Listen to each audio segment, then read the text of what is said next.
Detective, I'm so glad you're here.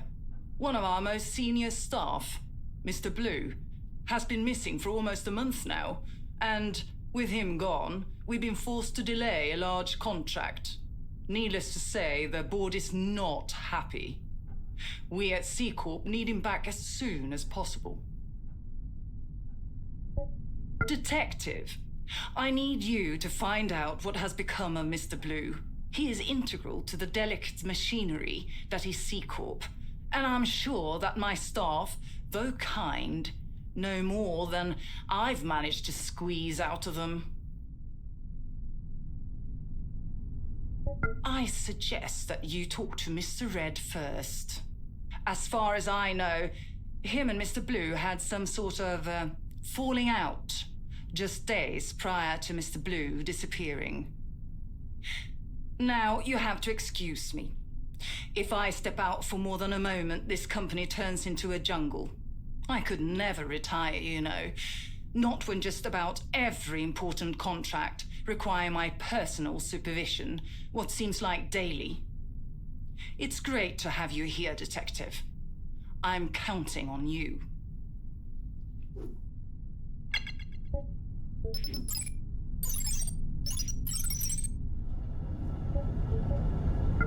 Is this about Blue? I already told that fossil all I know.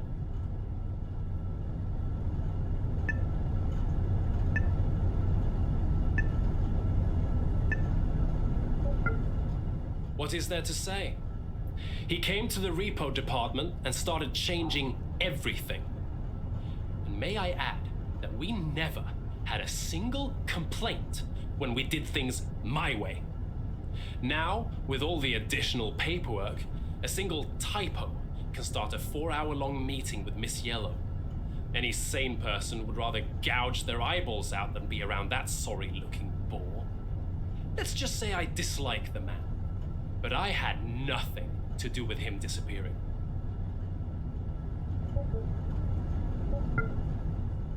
You're saying I had something to do with it? It's a miracle he got along with anyone with that goody two-shoes act of his, always sticking his nose where it doesn't belong. The repo department was doing fine, way before he was reassigned here and started barking orders. And frankly, the extra paperwork has done nothing but slow me down. Not to mention, it's quite honestly the worst thing to spend my time on. One customer calls in because of a single faulty circuit board getting back on the market, and the company needs someone to come in and tell me how to run my department? Give me a break. Cataloging every single faulty wire, reclaimed circuit board, and piece of tech. What difference does it make if we're just going to destroy the stuff anyway? Pointless pencil pushing, if you ask me.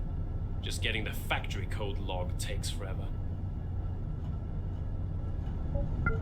No shit.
Customer got a refund, and I saw to it myself that as soon as the board got back to us, it was smashed to pieces right there on my desk. That's hardly enough to constitute a real complaint, if you ask me.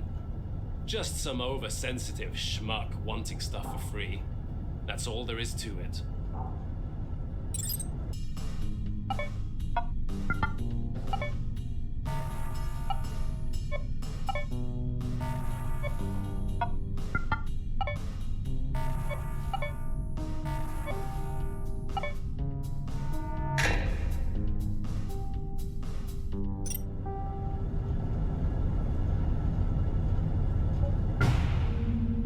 even get what the big deal is. The stuff was barely used. It was still in the box, for God's sake. I was doing the company a favor. Do you know how many thousands of dollars of hardware is destroyed every single day? It's enough to make you blush. And the genius Dr. Green keeps spending insane amounts of company money to develop these circuits. And then they still get returned? How great can they be? He's nothing but a neurotic moron. His bug-eyed face makes me nervous. Can't stand looking at him for more than a moment, even less trying to have a normal conversation with the man. He's here on the same floor as you, just down the hall. You should talk to him about all this, not me. He's not busy or anything. I know, because each time I see him is at his desk. He's just staring out into nothingness, like a freak.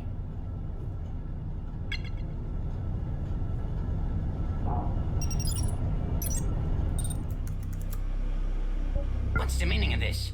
I'm busy and must get back to work immediately. Our new shipment of transistors is coming in any moment now.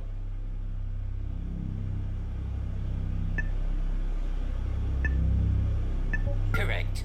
C-Corp would be out of business if not for me. Before I showed up, C-Corp was barely scraping by. But you did not hear that from me. Every year, White hires more and more idiots to cram into my faculty. They have an inverse relationship between the size of their person and the size of their brains. I make every single circuit design this company puts out. My faculty is just filled with useless pencil pushers. Didn't know he left. Did that buffoon Red tell you that?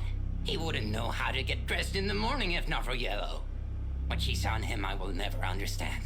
You see, I'm not simply sitting by my desk staring out into space. I'm designing. No one knows circuit boards like I do. I'm the Beethoven of engineering. My circuits are as powerful as a full orchestra, yet still as elegant as a single violin. Impervious perfection.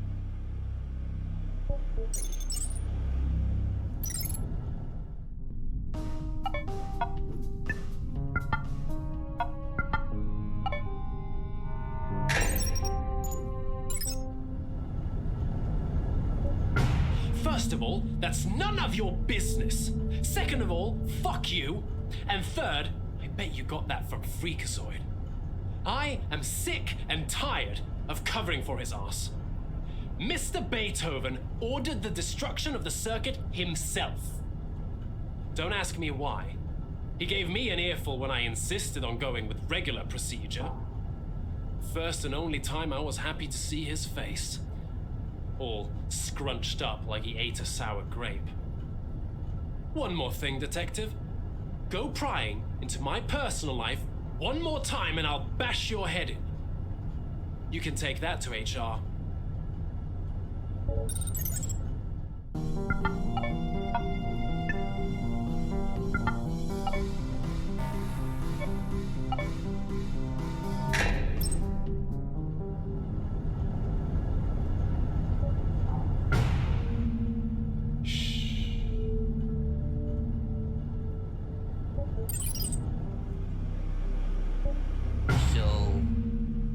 About that, did you now?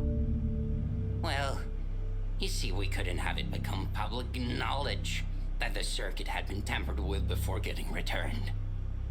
I don't trust the people I work with not to use that info to try and further themselves.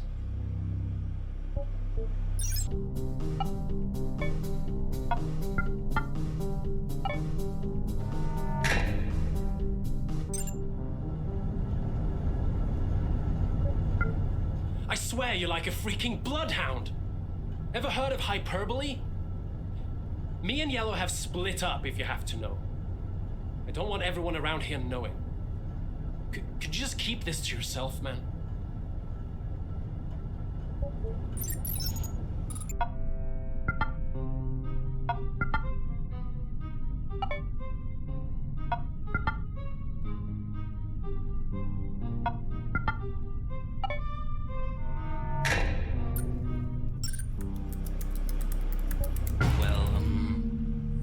truth is that one of those morons working for me decided to get too clever for their own good and send out one of their unverified builds to market. The process should always go through verification first. Obviously, they, must have piggybacked on my recent prototypes. And obviously, in over their heads, they accidentally introduced an exploitable flaw.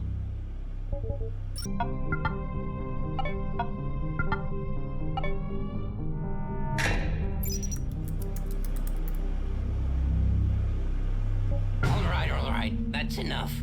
I'm not hired to spend every damn moment being cross-examined by some nosy private eye that's hell-bent on painting us as the bad guys. Yes, I made that circuit, but it was never meant for consumer application. It's part of an off-the-book contract that C-Corp has been working on for the past 6 years. You think they would greenlight my salary if I wasn't the only person capable of carrying out the specifics of that contract? Here's the deal. I'm tired, uninspired, and frustrated. I think it's best that you work this out with White. Her office password is 255X3. As far as I know, she's always there.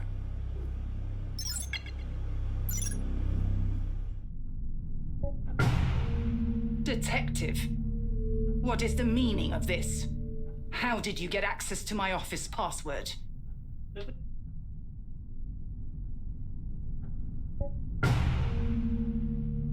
I have not the faintest clue what you're talking about, Detective. I'm sure Dr. Green let his imagination run away with him. He's the best at what he does, but sadly, such talent often exact a high price. The contracts may be secret to me, but I would be the only one. I've become just about redundant here at the company, you see. I think of myself as almost nothing more than a figurehead these days, staring ever forward but not steering. I will have a word with Green when I have a moment to spare. For now, though, Detective, I suggest you take what Dr. Green says with a grain of salt. Please see yourself out, and please refrain from entering my office so forcefully in the future.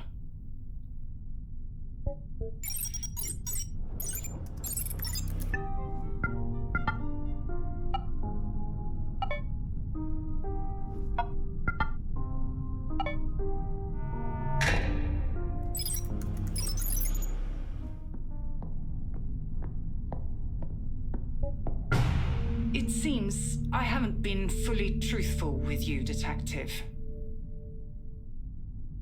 See, the circuits Dr. Green's been developing are not for our consumer brand of electronics. The circuit board scandal came from one of our prototypes accidentally being shipped along with our regular content, thanks to that idiot Red. The new circuits are all part of a military contract. The devices envisioned by Dr. Green are used to interface directly with soldiers' frontal cortex. He was overseeing the development of the device alongside Dr. Green before the military had him superseded by General Pink when the first workable prototypes were tested. Of course, Detective. I will send for him right away. I hope you understand that the C-Corp has matters far larger than the scope of what we can allow you to know, Detective. Please focus on finding Mr. Blue and you will be handsomely compensated. I hope I don't have to spell out what